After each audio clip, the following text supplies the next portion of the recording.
রহমতের নবী বলেন চলো সাহাবীর বাড়িতে যাই। ফজরের নামাজের পরে রহমতের নবী সাহাবাদের নিয়ে ওই সাহাবীর বাড়ির দরজা, বাড়ি বাড়ি না ঘর, এখন তো আমাদের বাড়ি দোতলা তিনতলা বিল্ডিং করা, তখন খেজুর পাতার ছাউনি দিয়া দুইজন মানুষ থাকার মতো একটু জায়গা ছিল ঘর।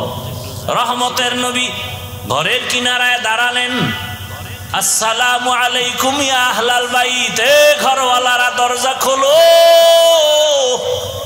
রহমতের নবী সামনে হাজির, ভেতর থেকে কোনো আওয়াজ নাই।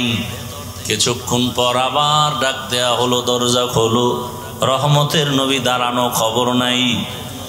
আবার কিছুক্ষণ পরে আওয়াজ, সালাম, ঘরওয়ালারা দরজা খুলো। এবার হঠাৎ করে ঘর থেকে শুধু কান্নার আওয়াজ আসতেছে। সাহাবী কান্না করেন, ইয়া রাসূলুল্লাহ, আমারে আপনি দয়া করে বেয়াদবি মাফ করবেন, আমি আপনার সামনে আসার মতো এমন কোনো কাপড় আমার পরনে নাই। রহমতের নবী শুনিয়া একটা চাদর দিয়া দিলেন, নাও। মোটামুটি চাদর আবৃত করিয়া রহমতের নবীর সামনে আইসা চোখের বাড়ি সারিয়া কয়, ইয়া রাসূলুল্লাহ, আমি বুঝছি আমার মনে হয় অভিযোগ হয়ে গেছে আপনার কাছে। আমি ইকামতের সময় যাই, সালাম ফিরানো মাত্র চলে আসি, আমার কলিজায় ব্যথা, আমি আপনাকে সময় দিতে পারি না, বয়ান শুনতে পারি না।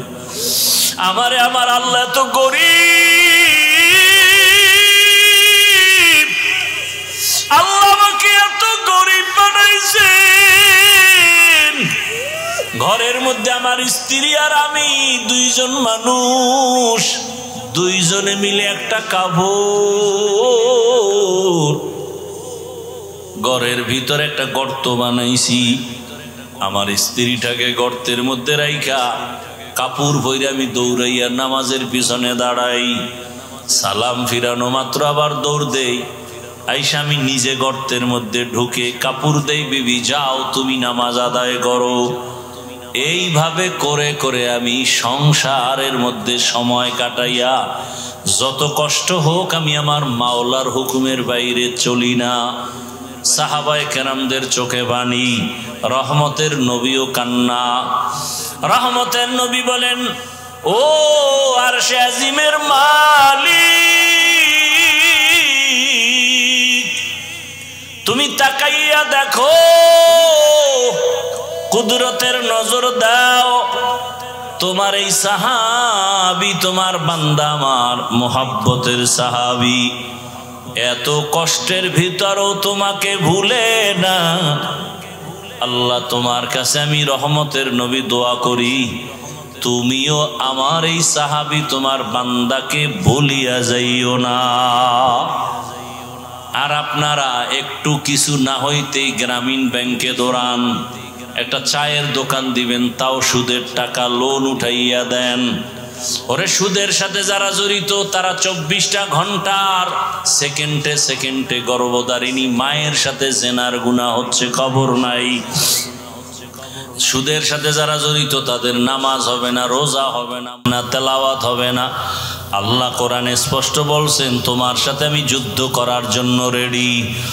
এরে আল্লাহর বান্দারা, আল্লাহর সাথে মোলাকাতের ইচ্ছা যাদের আছে তাদের জন্য করণীয় নেক আমল। সতর্কবাণী, শিরিক করা যাবে না।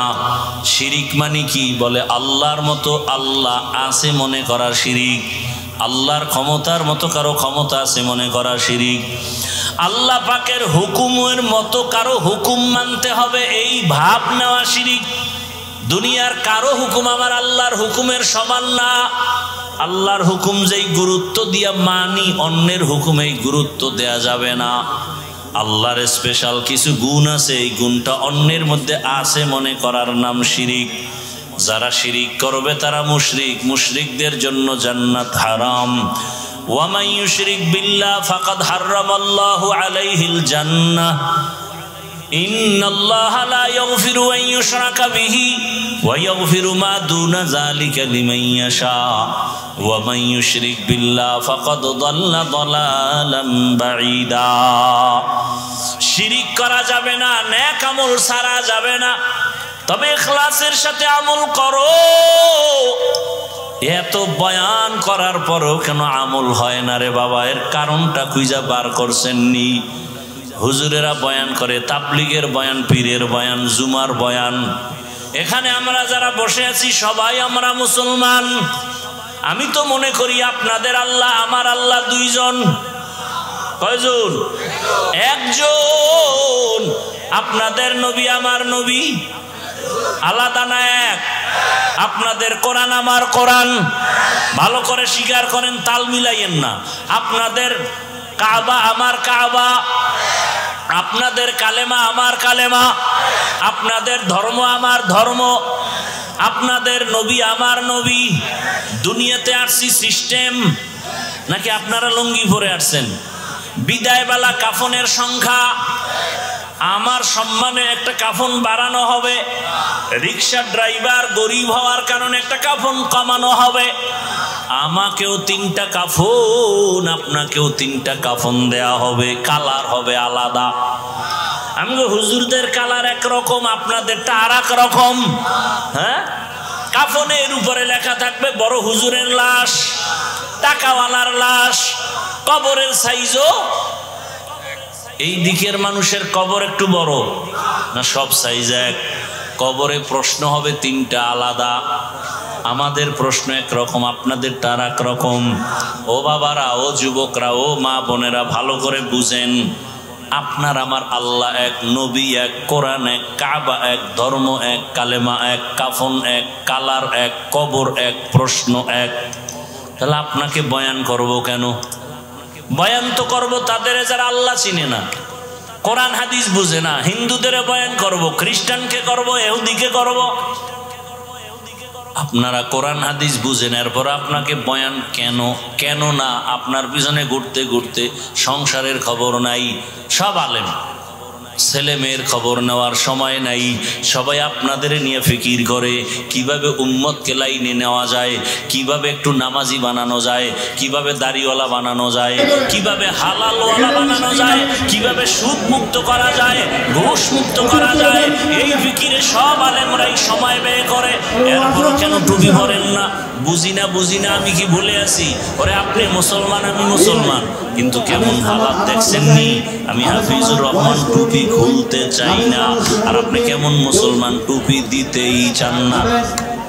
আমি কেমন মুসলমান দাড়ি কাটতে চাই না, আপনি কেমন মুসলমান যে দাড়ি রাখতে চান না। আমি কেমন মুসলমান যে নামাজ ছাড়তে চাই না, আপনি কেমন মুসলমান নামাজ পড়তে চান না।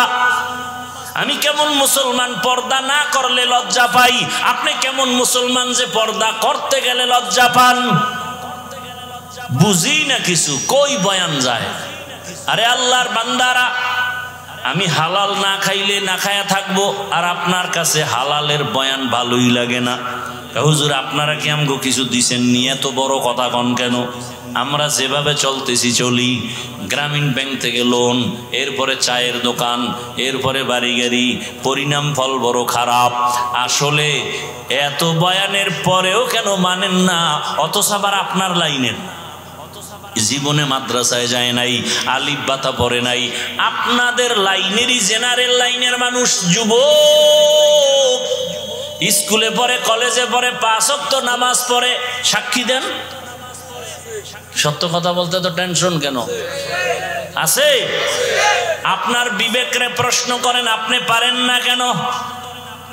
আপনার মতো যুবক র্যাব, আর্মি, পুলিশ, বিডিআরের চাকরি করে, নামাজি দাড়িওয়ালা নাই। আপনার বিবেকটাকে জিজ্ঞাসা করেন, আপনি পারেন না কেন? রাস্তায় গাড়ি চালায় আপনার মতো যুবক নামাজ ছাড়ে না, নদীর মধ্যে মাছ ধরে নামাজ ছাড়ে না, ও জমিনে কৃষি কাজ করে নামাজ বাদ দেয় না, ব্যবসা করে নামাজ বাদ দেয় না, ডাক্তার, প্রফেসর, ইঞ্জিনিয়ার, ব্যবসায়ী 5 ওয়াক্ত নামাজ পড়ে। আমি হুজুর হইতে বলি নাই। বলেন আপনার লাইনের যুবক যদি নামাজ পড়ে, ব্যবসা করে, নামাজ পড়ে, চাকরি করে, নামাজ পড়ে, কলেজে পড়ে, আপনি পারেন না কেন বলেন? হুজুর বাদ দেন, আপনাদের লাইন দিয়া জবাব দেন। আসলে আপনি আমার মাওলাকে চিনেন নাই। যে যাকে চিনে না সে তাকে মানে না, যে যাকে চিনে সে তাকে মানার মতো মানে। বলে কেমন মানে? জীবনটা দিতেও রেডি হয়ে যায়।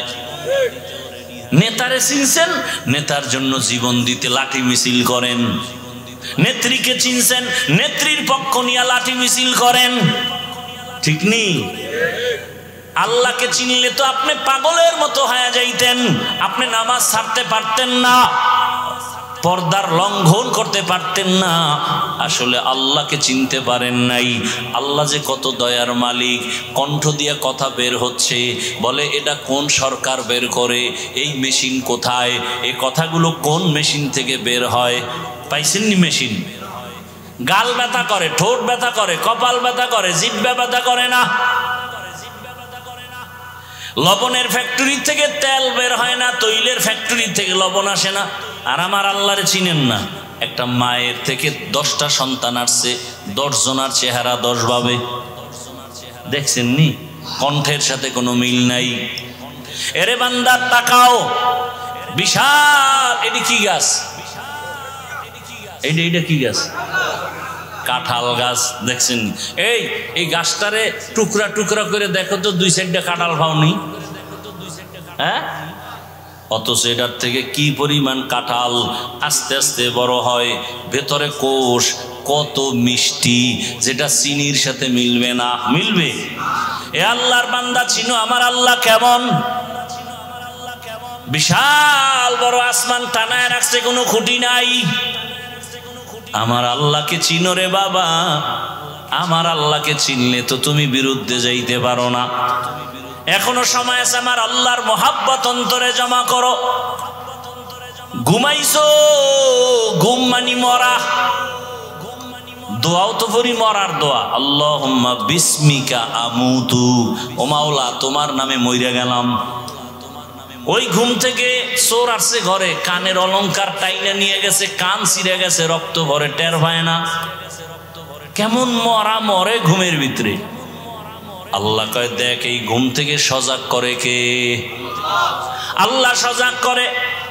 মশারি দিয়া মশা ঢুকছে, কানের সামনে গান গায়। কানের ছিদ্র মশারির ছিদ্র থেকে ছোট না বড়? মশারির ছিদ্র দিয়া মশা ঢুকছে, কান দিয়া ঢুকে না কেন? ওখানে তোর আব্বা বৈশা বৈশা পাহারা দেয়। আমার মাওলারে চিনো? আমার আল্লাহ ফেরেশতা লাগায় দিছে। আমার বান্দা সারাদিন ব্যবসা চাকরি করেছে, ফেরেশতা পাহারা দাও, মশা যেন ভেতরে গিয়ে কষ্ট না দেয়। এরে আল্লাহর বান্দারা, আল্লাহর দেওয়া পানি, আল্লাহর দেওয়া বাতাস, আল্লাহর দেয়া সূর্যের আলো, জমিনের ফসল খাও, ফল খাও, ফসল খাও, গাছের ফল। আল্লাহকে চিনো না রে বান্দা? ওই সমুদ্রের মধ্যে মাছ যদি আল্লাহ কইতে ধরা দিবি না, কোনো আদম সন্তানের ক্ষমতা ছিল না মাছ ধইরা নিয়ে আসবে। গাভীর থেকে 20 কেজি দুধ বের করছো, কালকে ওলানটা কেটে দাও। এরপরে দেখো তো 1 কেজি পাওনি গরুটার ভিতরে, পাবেন? বড় কঠিন হালাত। যেই গাভী 20 কেজি দুধ দেয়, ওটারে জবাই করো, 1 ফোঁটা দুধও পাইবা না। আমার আল্লাহকে চিনো? এত সুন্দর চেহারা দিছেন যিনি, তিনি আমার আল্লাহ। এত সুন্দর আমি হাঁটতে জানতাম না, আল্লাহ আমাকে হাঁটার শক্তি দিছেন। দুনিয়াতে আসছি, দাঁত নাই, দাঁত দিলেন। আব্বা আম্মা কোনোদিন দোয়াও করেন নাই, আমাকে শক্তি দান করলেন, কথা বলার শক্তি। দুনিয়াতে আসিয়া মা বলে ডাকতে পারি নাই, আল্লাহ পাক আস্তে আস্তে কথা বলার শক্তি দিলেন। আল্লাহ টাকা পয়সার মালিক বানাইলেন, আল্লাহ সম্মানের চেয়ার দান করলেন। ও বান্দা, আমার আল্লাহকে চিনিয়া এখনো কি তওবার দরজায় ফিরবা না? অন্তরকে শুধু এতটুকু বুঝাও যে আমি মাওলানা মুফতি মুহাদ্দিস হতে বলি নাই, বরং আমি যুবকদের বলে গেলাম, ও যুবকেরা, স্কুলে পড়ো, কলেজে পড়ো, চাকরি করো, ব্যবসা করো, ডাক্তার হও, ইঞ্জিনিয়ার হও, প্রফেসর হও, এসপি হও, ডিসি হও, ওসি হও, দোয়া করে গেলাম দিল থেকে। তবে অনুরোধ হলো, বেয়াদব হইও না। বলবা হাফিজ ভাই বেয়াদব হব না মানি? অর্থাৎ 3 জায়গায় বেয়াদবি করবা না, করলেই মরার আগে কপাল শেষ, জীবন শেষ। পুলিশে আসামি নিয়ে থানায় বেতের বাড়ি দেয়, কাঁদে না? কোরআনের বাগানে বসার পরে হাউমাউ করে ওই যুবক কাঁদে কেন? ওরে মারলো কে? এবার বুঝে না ওই ময়দান, এই প্যান্ডেলের মূল্য কত। কিছু কপাল পোড়া কয় এত কাদা ভালো না, কান্নাকাটি করে লাভ কি? আল্লাহ কয় বেশি কাঁদো। তুমি বলো এত কাদা লাগে না। কত কাঁদছো জীবনে? কি ওলামায়ে কেরাম? আল্লাহ বলেন ফালিয়াজহাকু কালিলা, কম হাসো, ওয়ালিয়াবকু কাসীরা, বেশি হাসো। কত বেশি? নূহ নবী কাঁদছেন, কান্নার কারণে আল্লাহ তার নাম বাদ দিয়া কান্নাওয়ালা শব্দ দিয়া ডাকছেন, ইয়া নূহ, হে কান্নাওয়ালা আমার গোলাম। আসলে নূহ নবীর নাম কি? আব্দুল গফফার। নাম কি? আল্লাহ তো সেই নামে ডাকেন নাই। কোরআনে এসে গেছে, সূরার নাম হয়ে গেছে সূরায়ে নূহ। কান্নাওয়ালা বান্দা। কি কাঁদছেন? রসুলের কাদা আপনি দেখছেন? আবু বকরের কান্নার খবর আছে আপনার? অথচ এদের হাতে জান্নাতের টিকিট রেডি। ওমরের কান্নার খবর জানেন? মোবাইলে আকাম না কইরা মোবাইলে ডাউনলোড করেন, খোলাফায়ে রাশিদিন লেখা বাংলায় সার্চ দেন, জীবনী চলে আসবে। আবু বকরের জীবনী দেখেন কি পরিমাণ কান্না, ওমরের জীবনী কান্না, ওসমানের জীবনী কান্না, আলীর জীবনী কান্না। একজন বড় আল্লাহওয়ালার নাম বলেন যে কাঁদে নাই? একজন নবীর ইতিহাস বলেন যে কান্না করে নাই? অথচ তাদের আমল, তাদের ইলম, তাদের নামাজ, তাদের রোজা, তাদের তেলাওয়াত, তাদের তাকওয়া কত সুন্দর। আল্লাহ খুশি হয়ে তাদেরকে জান্নাতের সুসংবাদ দিয়েছেন, এরপর কাঁদবেন কেন তারা? তাদের তুলনায় আমি মানুষই না, আমি কুত্তার চেয়ে খারাপ, আমার চরিত্র পশুর থেকে খারাপ। নামাজ পড়ি মানুষকে দেখাবার জন্য, দান করি মানুষকে দেখাবার জন্য, তেলাওয়াত করি মানুষকে দেখাবার জন্য, মাদ্রাসায় দান করি মানুষ যেন আমাকে মারহাবা বলে।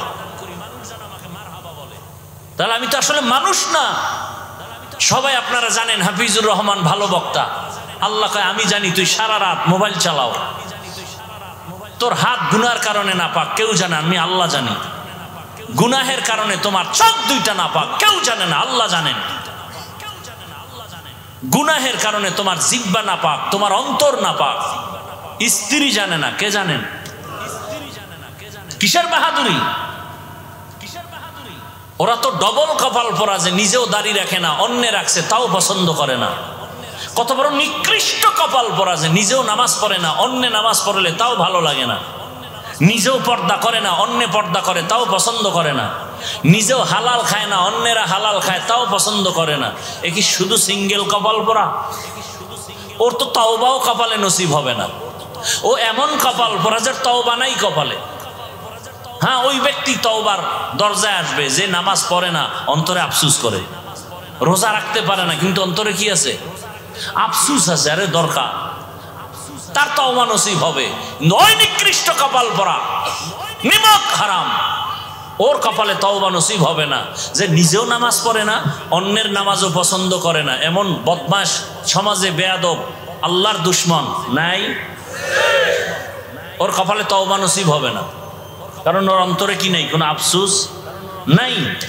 ও দান করে না, অন্যেরা দান করে কেন? এই জন্য ওর অ্যালার্জি আছে না নাই? ওই আমি ছাত্র জীবনে মসজিদে নামাজ পড়াইতাম, তো আজানও দিতাম মাঝে মাঝে, গ্রামের মসজিদ তো আজান দিয়ে মাঝে মাঝে গজল গাইতাম। ওই এলাকার কিছু প্রভাবশালী এরা কইতো, হুজুর আপনি আজানের পরে গজল গাইন। আমি সমস্যা, তাহাজ্জুদের ক্ষতি হয়। ফজরের আজানের পরে আমি গজল গাই, হ্যাঁ তাহাজ্জুদের ক্ষতি হয়। এবার বুঝেন যে কেমন বদমাস, কত বড় নিকৃষ্ট নিমক হারাম। ফজরের পরে হে তাহাজ্জুদ পড়ে। আল্লাহ হেদায়াত দান করেন। আমি কিন্তু একটা কথা বলে ফেলছি শুরুতে, এই ময়দানে কারা কারা ওমরের কপালওয়ালা আর কারা আবু জাহাল মার্কা কপালওয়ালা, মোনাজাতের আগে টের পাবো, টের কিন্তু পাইতেছি। আল্লাহ হেদায়াত দান করুন।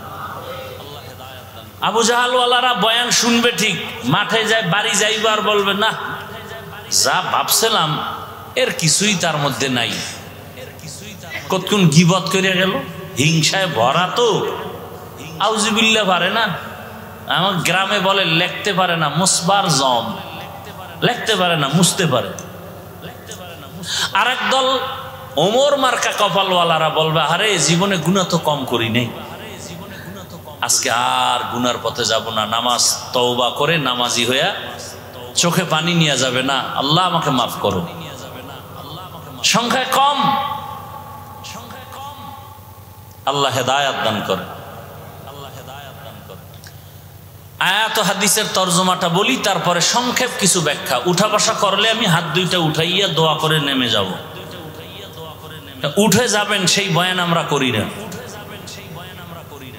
বুঝা গেল আপনার কলবে এমন মরিচিকা পড়েছে যে বয়ানে ধরবে না। কারণ আল্লাহর হক নষ্ট করা এক জিনিস, আর বান্দার হক নষ্ট করা আরো মারাত্মক জিনিস। ফামান কানা ইয়ারজু লিকা রাব্বিহি ফালইআমাল আমালান সালিহা ওয়ালা ইউশরিক বিইবাদাতি রাব্বিহি আহাদা। ঠান্ডা আমার দিয়ে দেন,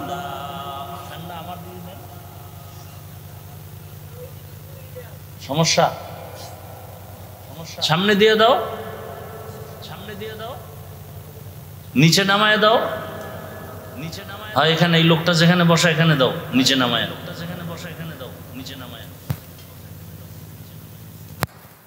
আর হয় ওখান থেকে একটু আলাদা ফ্লেভার পাই,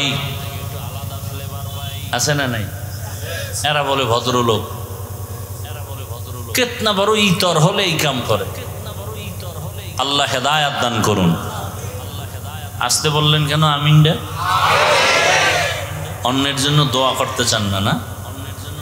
অথচ হাদিস শরীফে আছে যারা অন্যের জন্য দোয়া করে সেই দোয়াটা নিজের জন্য আগে কবুল হয়। একজনে দোয়া করছে, আয় আল্লাহ এই এলাকার সবাইকে মাফ করে দাও। একজন ফেরেশতা এসে হাজির। আল্লাহ বলে, বান্দা কার জন্য দোয়া করলো? কয় এলাকার সবার জন্য। কয় নিজের জন্য করে নাই? কয় না। আল্লাহ বলে, ফেরেশতা সাক্ষী থাক, আমি আর আগে তারে মাফ করে দিলাম।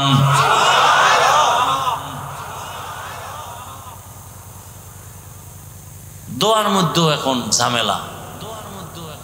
জুমার দিন ইমাম রে কয়, হুজুর আমার আব্বার জন্য দোয়া করিয়েন। মনে মনে নিয়ত করছে 1000 টাকা হাদিয়া দিবে। হুজুর এই ইমাম সাহেবের মোনাজাতে যখন হাত উঠাইছে না, ওই ব্যক্তির বাবার নামের সাথে আরো 3-4 জনের জন্য দোয়া করে ফেলছে। ওই বেচারার মনে কষ্ট, দোয়া তো 5 ভাগ হয়ে গেছে। চাইলাম আমার বাবার জন্য এটা 5 ভাগ হয়ে আরো 4 বাড়ি গেছি গা। মনে মনে রাগ হয়ে গেছে, না হাদিয়া পুরোটা দেওয়া যাবে না। নামাজের পরে 200 টাকা লইয়া ইমাম সাহেবের গিয়া কয়, নেন হুজুর, এরমই কইরেন। এরকম কিছু মূর্খ সমাজে আছে না নাই? আবার একজনে দোয়া করতে কইছে, হুজুরে করছে ঠিক কিন্তু বাবার নাম কয় নাই, মাথা গরম। আরে হুজুর আমার আব্বার নাম কইলেন না, আল্লাহ যদি ভুলে অন্যদিকে দিয়ে দেয়। এরকম সমাজে মূর্খ আছে না নাই? আবার দেখবেন জানাজার মাঠে যখন দাঁড়ায়, পিছন থেকে কইব, ও হুজুর কি কয়, বাংলা নিয়ত কন। আছে না নাই? রসুল কি বাংলায় কথা কইছে? তার মানে বাংলা নিয়ত পাইলেন কই? এত অ্যাডভান্স বুঝেন কেন হুজুরদের থেকে? কোনো নিয়ত নাই। আর একদল দেখবেন খুব বুজুর্গ, একামত চলে, হে দাঁড়ায় দাঁড়ায় নাওয়াইতুন ধাক্কাইতেছে, ধাক্কাইয়া শেষে গিয়া দেয় যে একটু ভুল হয়ে গেছে, আবার শুরু। এরকম করতে করতে করতে করতে আলহামদু শেষ, তাকবিরুল আর ফজিলত শেষ, হে নাওয়াইতুন ধাক্কাইতেছে। এই সব কিছুর মূলে ধর্মের জ্ঞানের যথেষ্ট পরিমাণ অভাব। তো আমল হবে কম, কিন্তু থাকতে হবে কি? ইখলাস। অর্থাৎ যা করব কার জন্য? আল্লাহর জন্য। খাকো বাদো আব আতিশ বান্দা আন বা মানে তু মুর্দা বা হক জিন্দা আন। ইন্না সালাতি ওয়া নুসুকি ওয়া মাহইয়ায়া ওয়া মামাতি লিল্লাহ ওয়া মামাতি লিল্লাহি রাব্বিল আলামিন।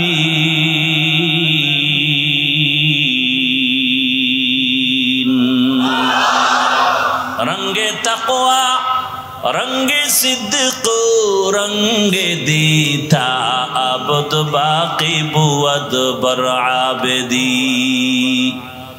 পয়গম্বর ইব্রাহিম নবী দোয়া করেন, হে মালিক, আমার নামাজ, আমার কোরবানি, আমার মরে যাওয়া, বেঁচে থাকা সব তোমার জন্য। আমি বেঁচে আছি তোমার জন্য, তার মানে এক সেকেন্ড সময়ও তোমার ইবাদতের বাইরে আমি সময় কাটাবো না। আমি রাস্তায় হাঁটতেছি, জবানে জিকির চলবে। আমি ঘুমের বিছানায় গেছি, জবানে দরুদের আমল করো। দরুদ পড়তে পড়তে ঘুমাও, সারাটা রাত তোমার আমল নামায় ঘুমাইলেও দরুদের সওয়াব লেখা হবে। আতিনা ফি দারে দুনিয়া না হাসানা, আতিনা ফি দারে উকবা না হাসান, ইয়া গিয়াসাল মুস্তাগীসিন ইহদিনা লিফতিখারা বিল উলুমে ওয়াল গিনা। হর গড়ি দে नेको तू तैयार है, जो न मांगे उससे तू बेजार है। হে রসুল, আপনি বলে দেন যারা আমার সাক্ষাৎ চায়, মোলাকাত চায়, যারা চায় না তাদেরকে না, যারা চায় তাদের জন্য কর্মসূচি দুইটা। বলেন আপনারা আল্লাহর সাথে মোলাকাত চাননি? আপনাদের জন্য কর্মসূচি দুইটা, একটা ইতিবাচক আর একটা নেতিবাচক। এক নাম্বার কর্মসূচি নেক আমল করো, দ্বিতীয় কর্মসূচি শিরিক থেকে নিজেকে বাঁচাও। নেক আমল, আমল মানে কাজ। আমল আবার দুই প্রকার, বদ আমল আর নেক আমল। গুনাহে সগীরা কবিরা, কুফর শিরিক বেদাত, এগুলো সব হলো বদ আমল। ফরজ ওয়াজিব সুন্নত মুস্তাহাব এগুলো নেক আমল। বদ আমল আবার দুই প্রকার, ফাহশা আর মুনকার। ইন্নাস সালাতা তানহা আনিল ফাহশাই ওয়াল মুনকার ওয়া লাযিকরুল্লাহি আকবার। নিশ্চিত নামাজ মানুষকে পাপাচার থেকে ফিরায় রাখবে। নামাজ ঘোষণাকার। নামাজ মানুষকে দুনিয়ার সব অপরাধ থেকে ফিরায় দিবে নামাজ। কিন্তু আমাদের সমাজে কিছু নামাজি আছে মিথ্যা কথাও বলে, নামাজ পড়ে সুদ খায়, ঘুষ খায়। নাই? নামাজও পড়ে অন্যের হক নষ্ট করে, নামাজ পড়ে কুফরি মতবাদের পেছনে দৌড়ায়। আছে না নাই? নামাজ পড়ে বলে এত নামাজ লাগে না, এত ইবাদত লাগে না, এত আমল লাগে না। হুজুরের কলিজা দিয়া ভালোবাসে, টাকা পয়সা দান করে, হাদিয়াও দেয়, কিন্তু হুজুর যদি একটু সুদের ওয়াজ করে মাথা গরম। হুজুর যদি একটু ইসলাম নিয়ে কথা বলে, রাষ্ট্র নিয়ে কথা বলে, মাথা গরম। আছে না নাই? বলে হুজুর যত বয়ান করবেন রাজনীতি নিয়ে কিছু বলবেন না, কারণ এটা আমার আব্বা পুরা দেশ আমার নামে লিখে দিয়ে গেছে, এখানে মাস্তানি আমরা করব, আপনারা না। এই মন মানসিকতার কিছু জাহেল আছে না নাই? এরা গোটা জাতির ব্রেনকে ওয়াশ করে ফেলেছে। বলে আগুন আর পানি যেমন আলাদা, এক হওয়া সম্ভব না। ঠিক ইসলাম আর রাজনীতি আলাদা, রাজনীতির মধ্যে ইসলাম এক হতে পারে না। এটা কোন জেলা? চুয়াডাঙ্গা। কোন থানা? জীবননগরের মানুষ লিখে রাখো, এই যুবকেরা 2 ফিট 3 ফিটের একটা ব্যানার বানাবি, 200 টাকা হয়তো খরচ হবে, একটা না পারলে আরো বেশি। ব্যানার বানাইয়া পুরা বাজারে বাজারে লাগা, আর লিখে দে ইসলাম আর রাজনীতির সম্পর্ক চিনি আর পানির মতো। চিনির সাথে পানি মিশলে যেমন আলাদা করা যায় না, রাজনীতি থেকে ইসলাম আলাদা করা যায় না। সূর্যের সাথে আলো যেমন লাগানো, ফুলের সাথে ঘেরান যেমন লাগানো, ফুল থেকে ঘেরান না থাকলে ফুলের যেমন মূল্য নাই, রাজনীতিতে মদিনার আদর্শ আর ইসলাম না থাকলে ওটা রাজনীতির মূল্য নাই, ওটা রাজনীতি থাকে না, ওটা দুর্নীতি হয়ে যায়। এবার ব্যানারে লেখ, পৃথিবীতে একমাত্র পবিত্র রাজনীতির নাম ইসলামী রাজনীতি। আর সব না পাক, সব না পাক, সব না পাক। একমাত্র পবিত্র রাজনীতির নাম কি? এবার আল্লাহ আকল দিছে, আকল, বিবেক। বেঈমানি করেন না, মানেন আর না মানেন, সত্য কথাটা স্বীকার করেন। এ ভাই, খুব বুঝার চেষ্টা করেন। একজনে নামাজ পড়ে না, তাকে গালি দেওয়া যাবে, তাকে আমি আগে সালাম দিব, কিন্তু যদি কেউ নামাজের বিরোধিতা করে তাকে ছাড় দেওয়া যাবে না। ব্যবধান আছে না নাই? যে নামাজ পড়ে না সে মুমিন, যে নামাজ পছন্দ করে না সে বেঈমান। যে দাড়ি রাখে না সে মুমিন, যে দাড়ি পছন্দ করে না সে বেঈমান। ব্যবধান বুঝেন তো? দাড়ি রাখে না, কিন্তু মনের মধ্যে কি আছে? ওই যে শুরুতে বলছিলাম, আফসোস, সুযোগ পেলে। আর একজনে বলে দাড়ির দরকার নাই, বেঈমান। একজনে পর্দা করে না, সে মুমিন, আফসোস আছে। আর একজন পর্দার বিরোধিতা করে, সে কি? বেঈমান, তার ঈমান নাই। একজন ইসলামী রাজনীতি করেন না, কোনো দ্বন্দ্ব নাই, গালি নাই, কিন্তু ইসলামী রাজনীতির বিরোধিতা করলে আপনার সাথে কোনো ছাড় নাই। এবার আমাকে বলেন, সুলাইমান নবী গোটা দুনিয়ার রাষ্ট্র চালাইছেন, জানেননি? ঘটনা কোরআনে আসেনি? ভাই, সত্য কথাটা স্বীকার করেন। আপনি মুসলমান, এত টেনশন করেন কেন? কোথায় যাবেন? আল্লাহর জমিন ছেড়ে দেন।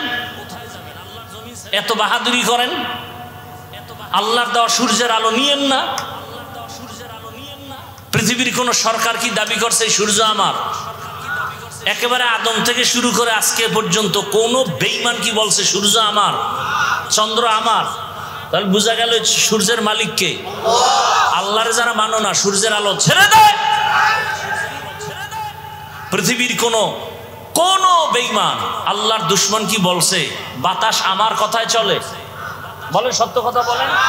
বাতাস কার? পৃথিবীর কোন বেঈমান আল্লাহর দুশ্মন কি বলছে জমিন আমার, আসমান আমার? তাহলে জমিনে, আল্লাহর জমিনে থাকো কেন? মরো। আল্লাহরে এত ভালো লাগে না তো ছেড়ে দাও আল্লাহর জমিন। আল্লাহ হেদায়েত দান করুন। ইউসুফ নবী মিশরের অর্থমন্ত্রী ছিলেন, জানেননি? শুনেন নাই জীবনও? কোরআনে ঘটনা আছে না নাই? জুলকারনাইন বাদশাহ গোটা দুনিয়া চালাইছেন, কোরআনে আছে না নাই? আমি কি বানায় বলতেছি? রহমতের নবী মদিনার রাষ্ট্র চালাইছেননি? আবু বকর, ওমর, ওসমান চালাইছেননি? তাহলে কেন বিরোধিতা করেন? আপনি করেন না, কোনো দ্বন্দ্ব নাই, বিরোধিতা করলে ছাড় নাই। সাবধান, সাবধান। ব্যানার লাগা, যুবকেরা, ব্যানার টানা আর লেখ, পবিত্র রাজনীতির নাম ইসলাম, বাকি সব না পাক। ব্যানারে লেখ, কিয়ামত পর্যন্ত এই জমিনে ইসলাম আর মদিনার আদর্শ যতদিন পর্যন্ত বাস্তবায়ন হবে না, ততদিন পর্যন্ত এই জমিনে কেউ শান্তি দিতে পারবে না। চাপাবাজি করতে পারবে, শান্তি কপালে নেই।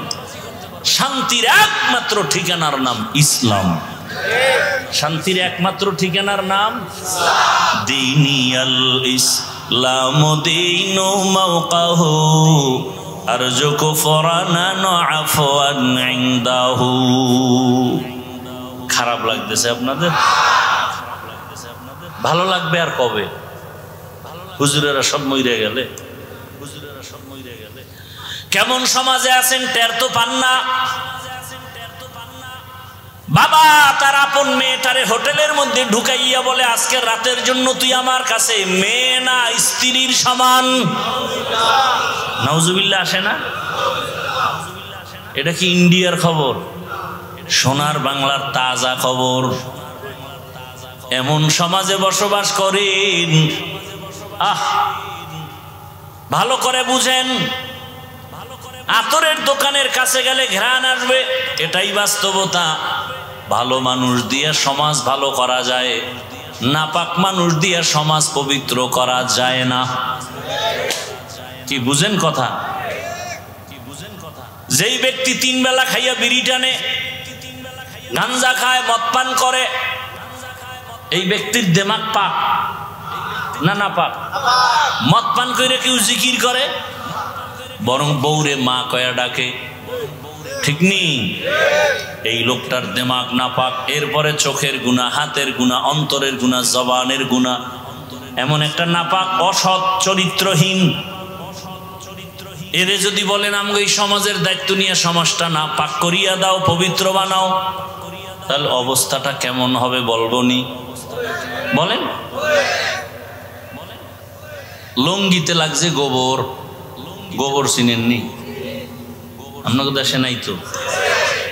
লঙ্গিতে গোবর লাগছে, বলেন তো এখন পাক না নাপাক? লঙ্গির গোবর নাপাক। এই গোবর দূর করার জন্য কি লাগবে? কি লাগবে? অচেনা এলাকায় খুঁজতেছি, কই পানি পানি পানি পানি পানি, নাই নাই নাই, ঘাম ছুটে গেছে, পানি ভাই না। একজনে কয় ভাই এত পেরেশানি কেন? পানি তো নিজের কাছেই আছে। আছে না? পানি তো নিজের কাছেই আছে, বাহিরে খুঁজো কেন? ওই পানির দাম কি? এইটা দিয়ে ধুইয়া দাও। তা চিন্তা করছে এত কষ্ট করিয়া খুঁজা পানি যখন পাই নাই, তাহলে প্রস্রাবের পানি দিয়ে গোবর ধুয়ে দিই। প্রস্রাবের পানি দিয়ে গোবর ধুইলে নাপাক গেল না আরো ছড়াইল? প্রস্রাবের পানি দিয়া গোবর নাপাক ধুইতে গিয়া যেমন নাপাক আরো ছড়ায়, সুদখোর, ঘুষখোর, গাঞ্জাখোর, মদখোরের দিয়া সমাজের পবিত্রতার দায়িত্ব দিলে সমাজ আরো নাপাক হয়ে যাবে। तुकु जाओ सुन्नते अहमद को जा बा मोहम्मद कैबुअद निस्बतुरा मन अहब्बा सुन्नती कौले रसूल मजदाए का नमाई हम कुन कबूल। রবের সাথে যারা মোলাকাত করতে চায় তাদের জন্য 1 নাম্বার কর্মসূচি নেক আমল করবে। কি আমল? কি আপনাদের কি ধারণা জানি না, আমল টামল তো লাগে না? লাগে? আপনি কোন লাগে লাগে না? আল্লাহ কি কয়? আল্লাহ বলেন আমি মানুষ বানাইছি শুধু আমল করানোর জন্য। দলিল الذي خلق الموت والحياة ليبلوكم أيكم أحسن عملا وهو العزيز الغفور। अमल से जिंदगी बनती है जन्नत भी जहन्नम भी, ये खाके अपनी फितरत में न नूरी है न नारी। আমি আপনাদের পেশের কথা কম বলি, সহজে যেন সাধারণ মানুষ আমার বয়ান বুঝতে পারে, এজন্য সংক্ষেপ সংক্ষেপ ছোট ছোট কথা দিয়ে উদাহরণ দিয়ে বুঝাই। আমারে সহজে জবাব দেন সবাই, পেশ গোছের কথা নাই, সহজ জবাব দেন তো। ইশরাক, আউয়াবিন, চাষ, তাহাজ্জুদ রসুল পড়ছেন? সাহাবায়ে কেরাম এই আমলগুলো করছেন? আপনি কি সাহাবায়ে কেরামদের থেকে বড় ওলি হয়ে গেছেন? তা আপনারা কোন বেঈমানে বলল যে আমল লাগে না? কোন বেঈমান? আল্লাহ কয় আমলের জন্য পাঠাইছে। কোন আল্লাহর দুশমন আপনাকে কানের মধ্যে আওয়াজ দিল যে আমল লাগে না?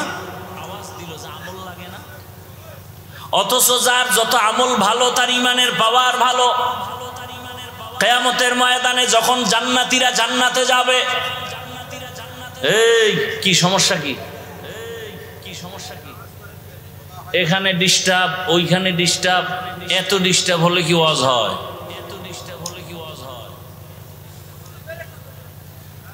আল্লাহ একবার আনছে, আর কবে আনবে জানি না। আল্লাহ হেফাজত। এখানে সব ফেরেশতা, সবাই যদি ফেরেশতা তো মোবাইল আড়াই কার।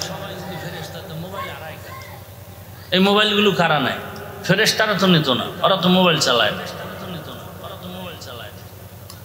চিন্তা করতে পারেন কেমন মায়ের কুসন্তান যে একটা বেহেশতের বাগান এসে মোবাইল নিয়েছে। আমাকে আর অল্প টাইম 5-10 মিনিট কথা বলার সুযোগ দিবেন আপনারা? এটা মুখস্থ করে বয়ান করা যায়, একটা লাইনে কথা বলতেছি ফট করে ডিস্টার্ব শুরু হয়ে গেছে। কি কথা বলতেছিলাম তো ভুলেও গেছি। কি বলতেছিলাম?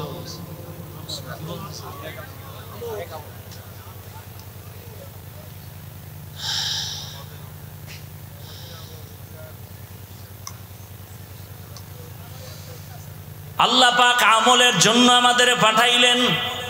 সাহাবায়ে কেরাম ইশরাক আউয়াবিন চাষ তাহাজ্জুদের আমল করেছেন। তাদের এত আমলের কি দরকার ছিল? জীবন চলে গেছে, জামাত ছাড়া নামাজ তারা আদায় করতেন না। এরে আল্লাহর বান্দারা, ঘরের মধ্যে খানা নাই, খুব খেয়াল করেন। বুঝছি আর বেশি ধৈর্য আপনাদের হবে না, আর আমারও ধৈর্য কম, আমি গুছাই নিয়ে আসতেছি, খেয়াল করেন। সাহাবীর ঘরে খানা নাই, রহমতের নবীর পিছনে নামাজ পড়তে গিয়া সাহাবায়ে কেরাম আজানের আগে মসজিদে হাজির। হঠাৎ করে নজর করে দেখা গেল একজন সাহাবী সবাই সবার আজানের আগে আসে, নামাজের সালাম ফিরাইয়া বসে থাকে, রহমতের নবী বয়ান করবেন, শুনবেন। কিন্তু একজন সাহাবী ইকামতের সময় মসজিদে ঢুকেন, পেছনে দাঁড়ায়, সালামটা ফিরানো মাত্র সাহাবী দৌড়াইয়া আবার বের হয়ে চলে যায়। সাহাবায়ে কেরামের নজরে আসার পর রহমতের নবীর কাছে একটু জানাইলেন, নবী জবাব দেন নাই। কিছুদিন পরে আবার নবীকে বললেন, নবী আবারও কিছু জবাব দিলেন না। কিছুদিন পরে আবার সাহাবায়ে কেরাম যখন বললেন, রহমতের নবী এবার 3 বার শোনার পরে বলে, সাহাবী কোনো বিপদের মধ্যে আছে, চলেন আমরা সহ তার বাড়িতে যাই। ও পর্দার আড়ালের আম্মা জানেরা, ও বোনেরা, ও যুবক, কয়দিন আর বাহাদুরি করবা? তোমার আমার সামনে কত যুবকের লাশ, এই বয়সে কত যুবকের কবরে রাখছি, জানাজা দিছি। আগামীকাল হতে পারো তুমি হসপিটালের রোগী, হতে পারো তুমি কবরের বাসিন্দা। দেখো নাই মাত্র কয়েকদিন আগে বিদেশ থেকে টাকার অলংকার নিয়ে আসছে বাড়িতে বেড়াবার জন্য, এয়ারপোর্টে আগাইতে গেছে তার স্ত্রী, সন্তান, পরিবারের সবাই। এয়ারপোর্টে নাইমা গাড়িতে উঠছে, গাড়িতে রওয়ানা, কি আনন্দ! বহুদিন পরে সে সন্তান কাছে পাইছে, কোলে নিয়ে চুমো খায় বাবা। স্ত্রীর অন্তরে আনন্দ, স্বামী আমার জন্য অনেক কিছু নিয়ে আসছে। কিন্তু ভাগ্যের নির্মম পরিহাস, বাড়িতে যাইতে না যাইতে কাছাকাছি যাইয়া গাড়িটা রাস্তার পাশে পানির মধ্যে পড়ে গেছে। সন্তান, স্ত্রী সব মরে গেল। ওই বিদেশি আমার যুবক বাবা স্বর্ণের অলংকার নিয়ে কাঁদে। মানুষ বিয়া কইরা মাইয়া ভোলা নিয়া খাইয়া না খাইয়া একসাথে থাকার আনন্দ আলাদা, কিন্তু আমি সেই আনন্দ পাই নাই। টাকার জন্য বিদেশ চলে গেলাম, আজকে বড় বুক ভরা আশা নিয়ে আসছি, স্ত্রীর কাছে যাব, সন্তানের নিয়ে আনন্দ। আমার কপাল কেন এত খারাপ, আমার হাতের উপরে আমার বাচ্চাটা মরিয়া গেল, আমার চোখের সামনে স্ত্রী মরে গেল, এই কি কপাল! এই কয়দিন আগের ঘটনা না, খবর নাই। এমন একটা দিন নাই যে যুবকের লাশ পানির মধ্যে দেখা যায় না, গাড়ির নিচে দেখা যায় না, ঘুমের বিছানায় দেখা যায় না। ওরে বান্দা, পালাবি কই? পালানোর কোনো সুযোগ নাই, হয়তো মরবি না হয় তোরে পিটাইয়া মারবে।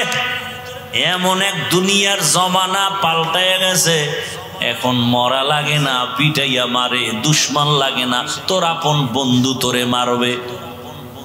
এখন তো সেই রাজনীতি চলে, বন্ধু বন্ধুকে মারে, সন্তানের মা মারে, মা বাবাকে সন্তান জবাই করে, স্ত্রীকে স্বামী মারে, স্বামীকে স্ত্রী মারে।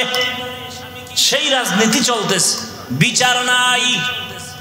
15 বছর জেলখানায় হাজত খাটার পরে মহামান্য আদালত 15 বছর পরে কয়েকদিন আগে রায় দিয়া কয় তোমার জীবনে কোনো দোষই নাই।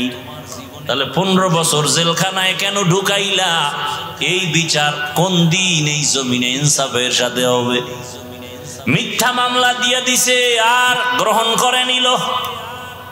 মিথ্যা মামলা নেয় আর অন্যায়, বাস্তব অন্যায়ের মামলা অনেক সময় টাকা খাইয়া নেয় না। বড় কঠিন হালাত, বলারও মানুষ নাই, শোনারও মানুষ নাই, বিরোধিতা করার মানুষের অভাব নাই। বড় কঠিন। আল্লাহ বলেন নেক আমল করো, যত পারো আমল চালিয়ে যাও, ইখলাসওয়ালা আমল। ইখলাস কবে আসবে? সেই দিন করবো কা হবে না? চালাও, আমল চালায় যাও। আমল করতে করতে এক সময় যদি সেজদাটার মধ্যে ইখলাস চলে আসে, কান্না চলে আসে, এক সেজদা জান্নাত ওয়াজিব হয়ে যাবে, 1000 সেজদা আসমানে কবুল হতে হবে না। এই জন্য সাহাবায়ে কেরাম আমল করতে করতে বেকারার। মরবি না, বিছানায় ধুকে ধুকে কাঁদবি। 1 নাম্বার জায়গা মা বাবা, 2য় জায়গা বেয়াদবি করা যাবে না শিক্ষক, 3 নাম্বার জায়গা উলামায়ে কেরাম মুরব্বী। এই 3 জায়গায় বেয়াদবি করলে মরার আগে জীবনটা পঙ্গু হয়ে যাবে। হাত উঠে বলা লাগবে না ওরে শেষ করো। দিলের মধ্যে যদি কষ্ট আসে তোমার আচরণে, আর একটা নিঃশ্বাস যদি তোর মা বাবায় বলে আহ, তোর কপাল নষ্ট হতে আর কিছু দরকার নাই। ডাক্তার হইয়া বেয়াদব হইও না, ইঞ্জিনিয়ার হও বেয়াদব হইও না, প্রফেসর হও বেয়াদব হইও না, ডাক্তার হও বেয়াদব হইও না। বরং এই 3 জায়গা থেকে দোয়া নাও, মা বাবার দোয়া, শিক্ষকের দোয়া, উলামায়ে কেরামের দোয়া নিয়া নবীর আদর্শ মতো চলো। তোমার মতো যুবক যদি স্কুল কলেজে পড়িয়া নামাজ পড়ে তুমি পারবা না কেন? এলাকার মা বোনেরা, আপনার মতো মা কত বোন এই এলাকায় কি নাই? নামাজ পড়ে, পর্দা করে, স্বামীর মাল হেফাজত করে, মোবাইলে সময় নষ্ট করে না। আম্মা জানেরা একটু চিন্তা করেন, আপনারা কেন পারবেন না? আপনার সন্তানকে যদি আদর্শ ডাক্তার বানাতে চান, আপনাকে আগে আদর্শওয়ালা হতে হবে। কারণ গাছ ভালো হলে ফল ভালো হবে, মা বাপ ভালো হলে সন্তান ভালো হবে। অতএব আম্মা জান, আপনার মতো কত মা যদি পর্দা করে এখনো নামাজ পড়ে, আপনি কেন পারবেন না? আপনার কপাল তো অনেক ভালো। আপনারা তো নবীদের স্ত্রীদের মতো এবং নবীদের মায়ের মতো, সাহাবায়ে কেরামদের মায়ের মতো। আপনাদের কত সম্মান আল্লাহ দান করেছেন। এখনো সময় আছে, তওবা করেন।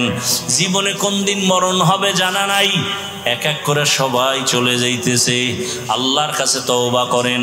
জীবনে বেপরদায় চলবেন না, নামাজ ছাড়বেন না, মোবাইলে সময় নষ্ট করবেন না। ও আমার যুবক বাবারা, আল্লাহর কাছে মনে মনে তওবা করো। জীবনে দাড়ি কম কাটো নাই, নামাজ কম ছাড়ো নাই, বেপরদায় কম চলো নাই, মদের আড্ডা, বিভিন্ন পার্কে পার্কে দৌড়াইলা। এখন থেকে তওবা করো। কয়দিন আর বাঁচবা?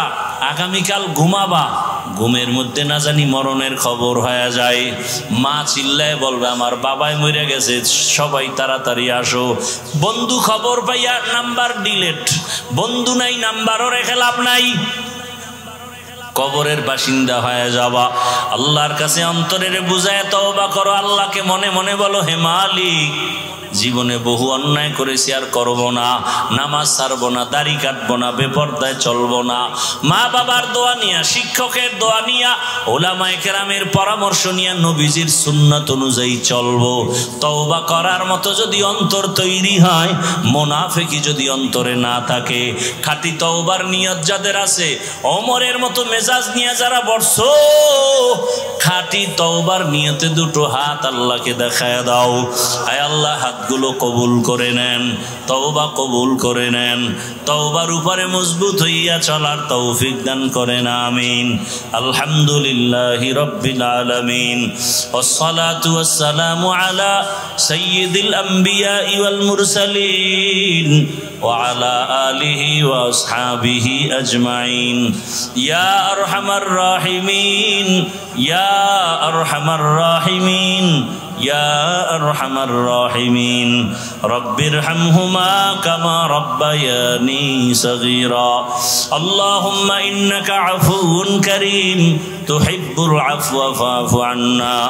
আল্লাহুম্মা ইন্না নাসআলুকা রিযাকা ওয়াল জান্নাহ ওয়া নাউযু বিকা মিন সাখাতিকা ওয়ান নার। আল্লাহুম্মা ইন্না নাউযু বিকা মিনাল বারাসি ওয়াল জুনুনি ওয়াল জুযামি ওয়া সাইয়্যিল আসকাম। আল্লাহুম্মা ইন্না নাসআলুকা ইলমান নাফিআ ওয়া রিজকান ওয়াসিআ ওয়া শিফাআম মিন কুল্লি দা। ইয়া আল্লাহ, মাহফিল কবুল করে নেন, আয়োজনকারী সহযোগিতাকারীদের কবুল করে নেন, মাদ্রাসা কবুল করে নেন, ওলামায়ে কেরাম, ছাত্র ওস্তাদ, এলাকাবাসীকে কবুল করে নেন। মা বোনদের আবেদা পর্দা নিশি বানায় দেন, সন্তানগুলো নেককার আদর্শবান বানায় দেন। পরীক্ষার্থী লেখাপড়া যারা করে কামিয়াবি দান করেন। আমার কলিজার প্রত্যেক যুবকের দিনের খাদেম বানায় দেন।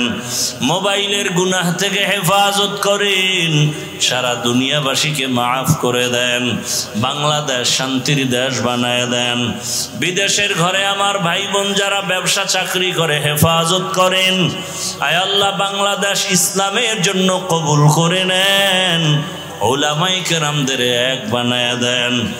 বাতিলের মোকাবেলায় বিজয় দান করেন। নেফাকি ওয়ালাদের নেফাকি জাহের করে মুমিনের ঈমান আমল হেফাজতের ব্যবস্থা করে